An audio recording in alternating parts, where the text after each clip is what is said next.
Say, man, Dame and N.O.R.E been going at each other on the internet, man. They both been taking little pop shots at one another. They both been saying that they don't like to talk about the business and discuss the business on the internet. They don't like to do that. You dig what I'm saying? But that's what they both been doing. And they both also have said, well, he got my number. Well, he got my number. All he got to do is call. Well, Dame just said that the phone call finally took place. Memphis Bleek was a part of putting that phone call together and getting them guys on the line so they could chop it up. Because y'all remember, the last time we seen N.O.R.E address anything about Dame, you know, he was getting ready to go on vacation. You know, he took some shots and said that, you know, he called Dame lame and called Dame a chatty patty and said that he didn't want to disrespect him, but he was about to get ready to go in. And, you know, after he get off vacation, you know, he put the stunt down and said he was getting ready to go to Paris and he might take a trip to heaven and come back and all that type of shit. Well, you know, they got on the phone call and they chopped it up and they put everything behind them, man. Let's get to the content. I woke up and he was like, yo, N.O.R.E said, you know, lame Dame, and he called me and told me he's coming at you. Pause. As soon as he gets back from vacation. And I was like, huh? I was like, he could just call me. So he called back with N.O.R.E on the phone, and then N.O.R.E put Bleek on the phone. And, you know, something happened that I really liked. We talked like brothers. We were able to, you know, we made a decision not to speak about exactly what we spoke about. But at the time, I didn't know that there was a video out, so this is the reason why I'm addressing it. But at the end of the day, we worked it out. And it honestly felt like real brothers arguing or speaking on things that they didn't like about one another. And I think it's important that men talk instead of having problems on the internet and then getting into a bigger problem just over words and misunderstandings. So, you know, for me, that was some real man shit that we got to speak. And the only reason why at times I'm going to get on an interview and speak about things that are bothering me is because I can't get to that person to speak to them, or they haven't reached out to me. And we have an understanding or more clarity maybe about a misunderstanding. You know, it's all good. So big shout out to N.O.R.E. Dame also wanted to address people on the internet for wanting to call him a chatty patty. He says that people that want to call him a chatty patty are misappropriating the word, man. You don't know what the word means. He tells everybody, I made the word up. The word means what it means. You can't remix it and try to make it into something else. He also talked about how he tried to put everybody in position at Roc-A-Fella to be billionaires, not just Jay. He also talked about how Dame feels did a strategic move to disassociate himself from Roc-A-Fella to cut him out of a $40 million payout. Let's get to the content. I started Roc-A-Fella with JayZ and Biggs, and I can't say Roc-A-Fella without giving them their props for being a part of it. So it's not like I'm speaking on them. And this thing of saying that, like, I made up the word chatty patty. A chatty patty is someone that talks about someone else's business, not someone that talks about their own. So you have to remix the word all you want, but if you're saying that me talking about my business is chatty patty, then you don't know the definition of it. You can't compare me to people that talk about other people's business that they have no business with. I don't do that. I only talk about my business. In the newspaper, there was a contrived problem between me and Homeboy. And you can, what really, I want people to focus or ask this question.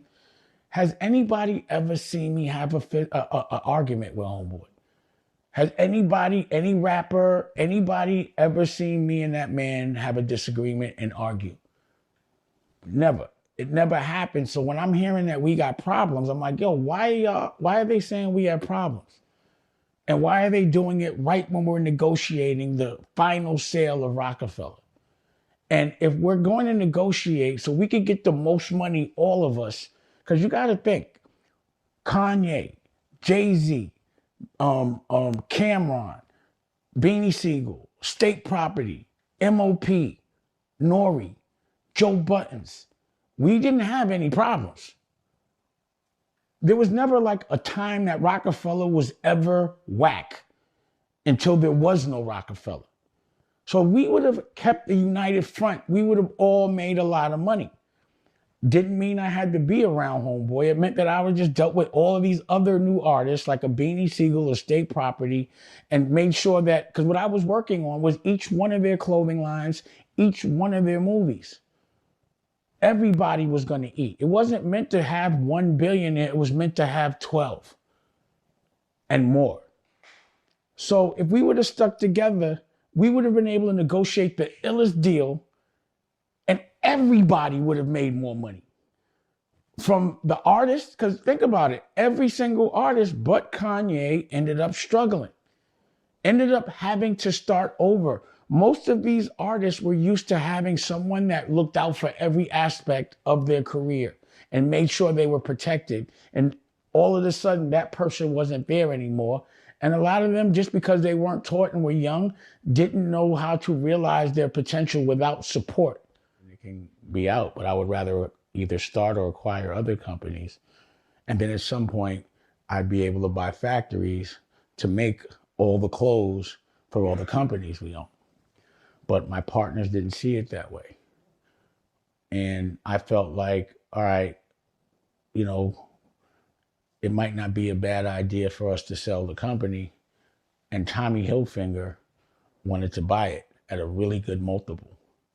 So we were going to sell. We went through all the due diligence. It cost $800,000. Like when someone wants to buy a company, it costs you money because your lawyers have to talk to other lawyers and they have to go through every single detail. So it cost the company $800,000 just to do the negotiation. And when we finally came to terms, I would have walked away with $40 million cash. And I would have had enough money to invest in everything else that I wanted to do and, you know, without having to struggle. But what happened was, Homeboy makes an announcement that he no longer wants to be a part of Rockwear and that he's going to just work on S. Carter. So, of course, Tommy Hilfiger didn't want to do the deal anymore. So now we lost $800,000. I didn't get the $40 million, and we flooded the market with dress shirts. Off top, I'ma say what I always say about Dame, man. I like the nigga. Pause. He seemed to me from way over here to be a real nigga.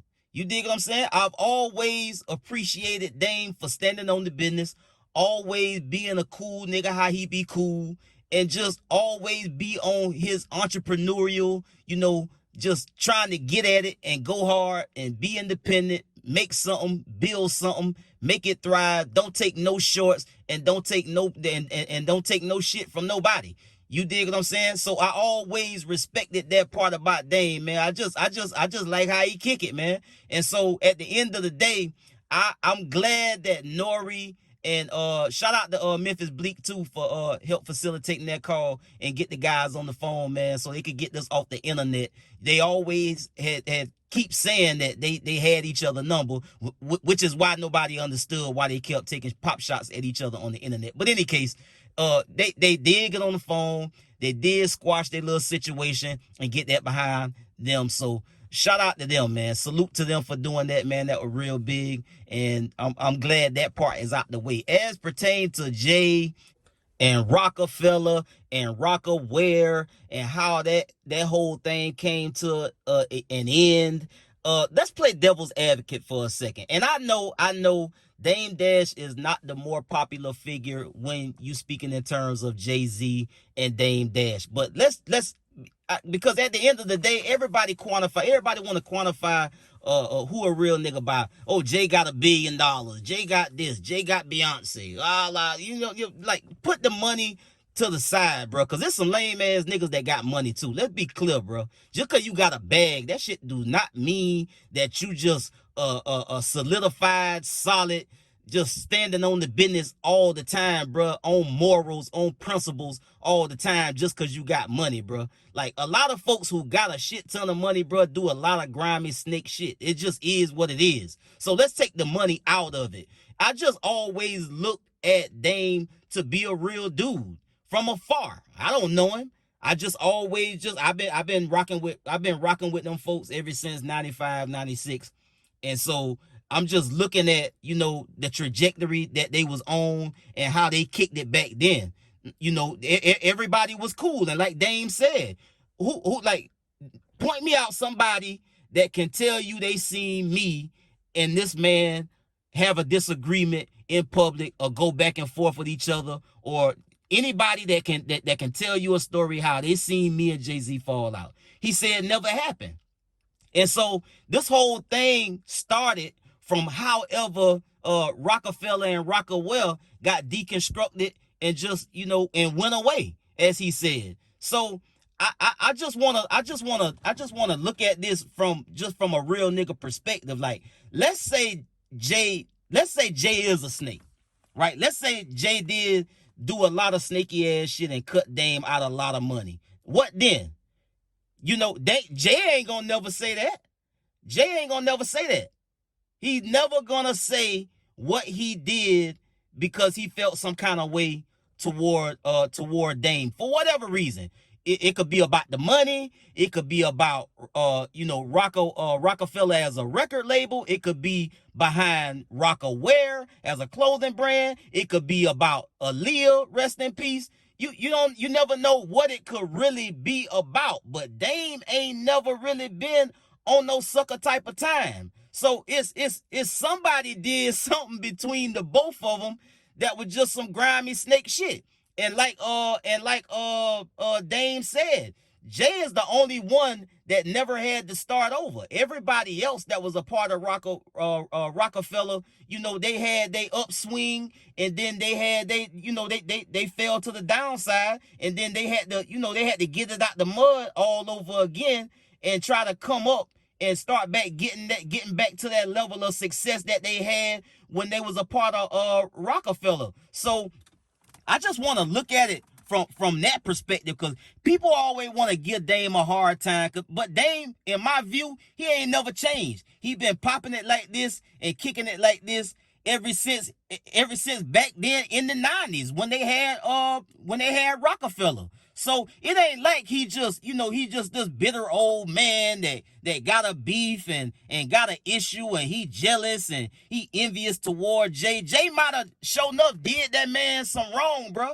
And ain't nobody want to talk about that part, because Jay is who he is. You dig what I'm saying? So nobody wanna put no smut on his name or put no dirt on his name or say he did some lame shit, when in actuality he might have could have did some lame shit. But we'll never know. Dame don't really get into the real real crux of what that situation could be about. He just kind of tiptoe around it because he don't want to talk about Jay real heavy, because the man ain't trying to get sued, and I can dig that. So I just wanted to kind of put that out there, because folks want to be on Jay dick all the time. And I like Jay. I ain't got no problem with Jay. I'm just saying, just playing devil's advocate. I'm just saying, like, bro, look at it from both ways. I like Jay, so I'm going to just disregard everything Dame say all the time. He must be mad. He must be, he must be slick hating on Jay about something, this, that, and the third. But them folks built the empire together. And Jay was the only one that walked away and continued to achieve a great deal of success. Is that his fault? Hell nah, that's not his fault.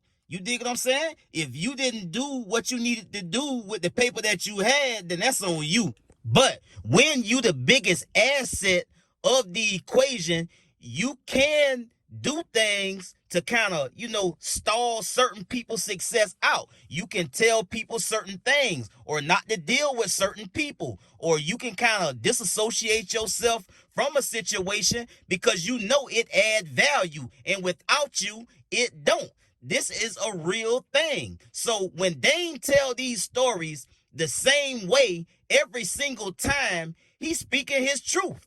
you can't maintain this type of lie for these many years. He tells the stories the same way every single time about how everything went down and played out at Roc-A-Fella and at Roc-A-Well as a clothing brand, and how that whole thing played out and how he got cut out of the $40 million.